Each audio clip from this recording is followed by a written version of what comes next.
गायत्री माता की जय, यज्ञ भगवान की जय, परम पूज्य गुरुदेव की जय, परम वंदनीय माता जी की जय। भाइयों बहनों, आज हम ऐसे प्रसंग पर चर्चा करेंगे जो मानव जीवन के ऊपर आधारित है।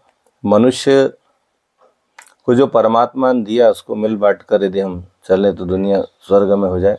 परम वंदनीय माता जी कहती है कि अपनी रोटी मिल बांट कर खाएं ताकि तुम्हारे साथी भूखे न रहें।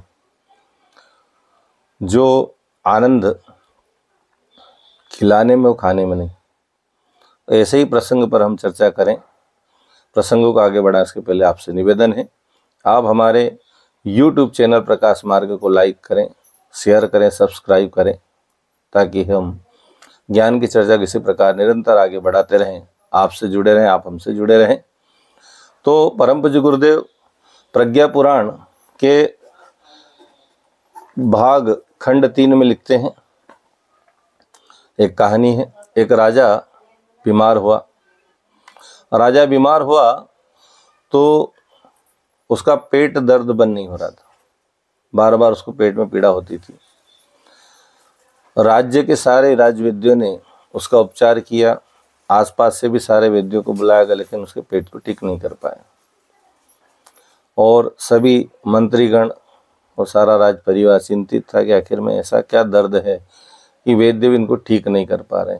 तब पास के एक राज्य के जहाँ का प्रसिद्ध था बासहली, वहाँ के वैद्य बड़े प्रसिद्ध थे पूरे क्षेत्र में, आसपास के कई राज्यों में, कि वो बड़े जानकार थे, किसी भी प्रकार के रोग का इलाज कर सकते थे।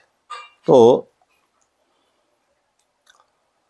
वहाँ के वैद्यों को बुलाया गया। राजा के मंत्रियों ने निवेदन किया, वहाँ के राजा ने भी उनकी बात को स्वीकार किया और अपने वैद्यों को भेजा, साथ में मंत्रियों को भेजा कि राजा का ठीक से इलाज हो, राजा जल्दी स्वस्थ हो। अब राजवैद्य आए, उन्होंने इलाज आरंभ किया, लेकिन फिर भी कोई फर्क नहीं पड़ता। सभी प्रकार की दवाइयों का प्रयोग हो गया, फिर भी राजा के स्वास्थ्य में कोई सुधार नहीं हो रहा था, पेट दर्द उनका बंद नहीं रहता। राजवैद्यों को बड़ा आश्चर्य हुआ, इतना इलाज करने के बाद भी इनका स्वास्थ्य ठीक नहीं हो रहा, इनका पेट ठीक नहीं हो रहा। वैद्यों को भी शंका होने लगी, साहब यदि इनका पेट ठीक न हुआ तो हमारी जो प्रसिद्धि वो धूमिल हो जाएगी। दूसरा हो सकता है कि यहाँ से जाने के बाद जिस राज्य के हम राज्य वैद्य हैं उस पद से भी हमको हटा दिया जाए। तो उनने और प्रयास किए, सूक्ष्म प्रयास किए गए। उनने राजा की दिनचर्या को देखा कि आखिर में राजा करता क्या है, बीमार होने का कारण तो पता लगे। बीमारी पकड़ भी नहीं आ रही तो बीमार होने कारणों पर गए, निरंतर उनका सूक्ष्म निरीक्षण करने लगे कि राजा की दिनचर्या में क्या क्या समावेश होता है। तो उनने देखा कि राजा राज दरबार में भोजन करता था। जब सभा चलती थी और कई तरह के उनके पास लोगों की शिकायतें आती थी और वो अपने जो भी लेकर आते थे उनके सामने भोजन करता था राजा। तो उनको देखकर भी राजा भोजन में मस्त रहता था। राजवैद्यों ने मनोचिकित्सक के रूप में सोचा कि हो न हो ये कहीं इसका ही प्रभाव। उन्हें राजा को निवेदन किया, उन्होंने कहा महाराज आप राज सभा में जो भोजन करते हैं और उसी कारण जब आप भोजन करते उस समय बहुत सारे लोग वहाँ पर अपने अपने समस्याएं लेकर आते हैं और वो देखते हैं आपको भोजन करते तो उनके मन में भूख जगती है।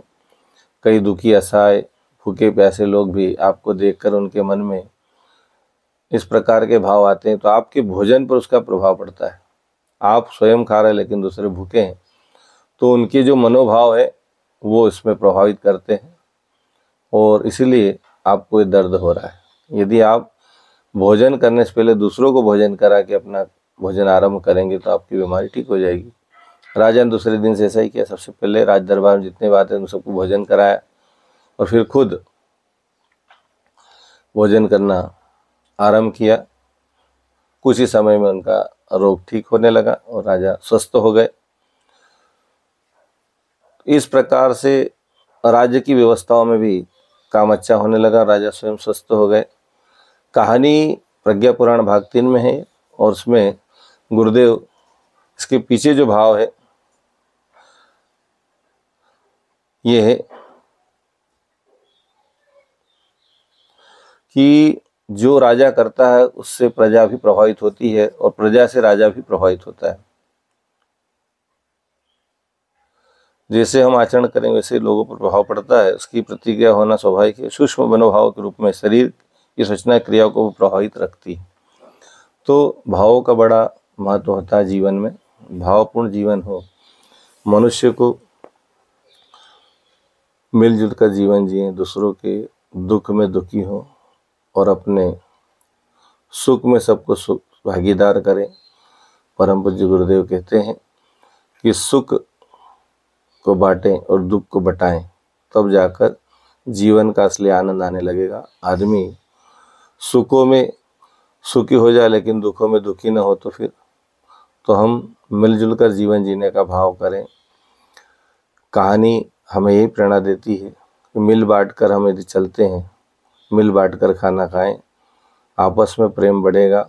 और जो खिलाने में आनंद और खाने में नहीं है, इसलिए हम प्रयास करें निरंतर कि अपने से यदि कोई भूखा है तो उसको पहले भोजन कराएं, उसके बाद ही हम भोजन करें। और भोजन को भी व्यर्थ न गवाएं, अन्न को नष्ट न करें, जितना लगे उतना ही लें, बाकी का अन्न खराब न करें। अन्न को देवता कहा है, अन्नपूर्णा के रूप में हमारे यहाँ निरंतर भंडार भरे रहें। अन्न का सदुपयोग करें। ये भाव। ओम शांति।